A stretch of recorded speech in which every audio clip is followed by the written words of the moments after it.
I got so much motherfucking design on right now. Break it down, bring it back, make it clap. I got 3 old thoughts, new block, wear that thing. Bitches on my line, and you know.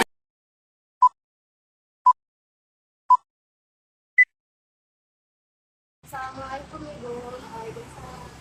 Perkenalkan, saya Putri, mahasiswa dari Poltekkes Tanjung Karang, Prodi Keperawatan Kota Bumi. Di sini saya akan melakukan penyuluhan tentang stunting kepada Ibu. Kira-kira waktunya 15 menit. Apakah Ibu bersedia?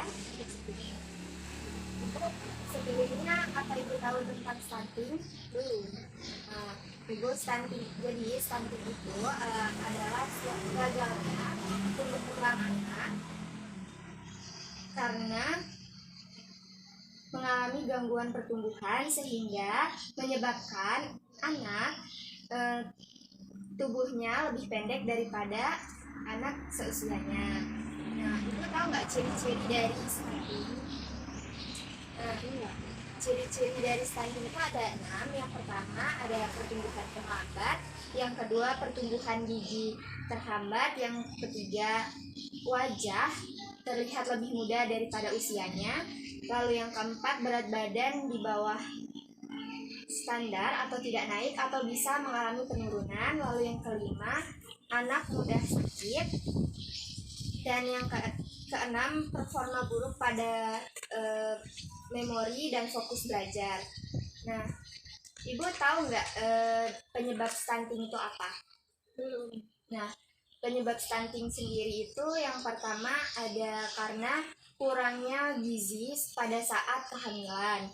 Jadi pada saat kehamilan mungkin Ibu mengonsumsi makanan yang kurang bergizi untuk bayinya. Lalu yang kedua rendahnya berat badan bayi saat bayi lahir. Lalu yang ketiga tidak memberikan ASI eksklusif. Jadi saat bayi lahir mungkin Ibu tidak memberikan ASI, jadi sehingga anak mudah terserang penyakit dan bisa terkena stunting. Lalu yang keempat melewatkan imunisasi. Nah, kalau bayi tidak dilakukan imunisasi akan memunculkan kemungkinan stunting. Lalu yang kelima kebersihan lingkungan yang buruk.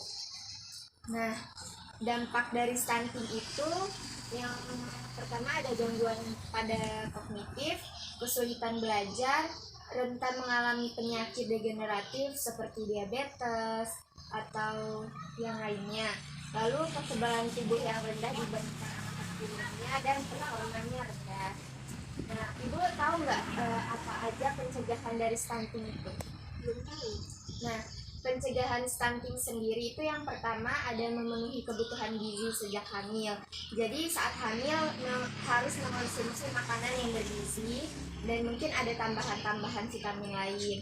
Lalu yang kedua memberi ASI eksklusif sampai bayi berusia 6 bulan. Jadi ASI itu berpotensi mengurangi peluang stunting pada anak karena kandungan gizi makro dan mikro pada ASI. Lalu ada yang ketiga mendampingi ASI eksklusif dengan MPASI sehat.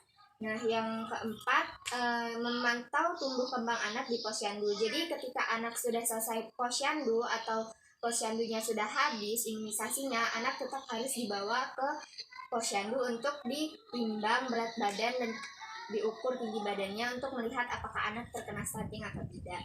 Lalu yang terakhir menjaga kebersihan lingkungan. Nah, karena anak-anak ini kan rentan sekali dengan serangan penyakit, jadi kita sebagai orang tua harus menyediakan tempat yang bersih untuk anak-anak. Apakah Ibu mengerti? Mengerti. Nah, sampai sini apa Ibu ada yang ingin ditanyakan? Saya mau tanya, ada nggak sih MPASI yang bagus untuk mencegah stunting?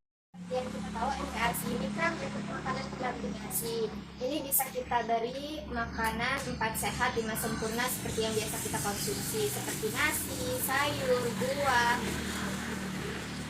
lauk pauk, dan susu. Tapi kan biasanya anak kecil atau bayi yang masih disusui itu tidak diperuntukkan untuk susu formula jika masih meminum ASI eksklusif. Nah, bisa ikan ini kita bisa ganti dengan protein lainnya, yaitu seperti daging sapi atau daging ayam. Bisa juga dengan telur. Dari penjelasan saya tadi, ada nggak yang ibu ingat tentang stunting? Atau ibu bisa menyebutkan ulang ciri-ciri dari stunting? Yang pertama itu pertumbuhannya lambat, yang kedua itu mudah infeksi. Ya. Nah, terus ini kan penyuluhan saya sudah selesai. Ini ada oleh-oleh sedikit buat ibu. Nanti bisa ibu baca-baca tentang stunting. Kalau begitu saya permisi ya ibu. Assalamualaikum. Bring it down, make it clap. I got 3 old thoughts, new block.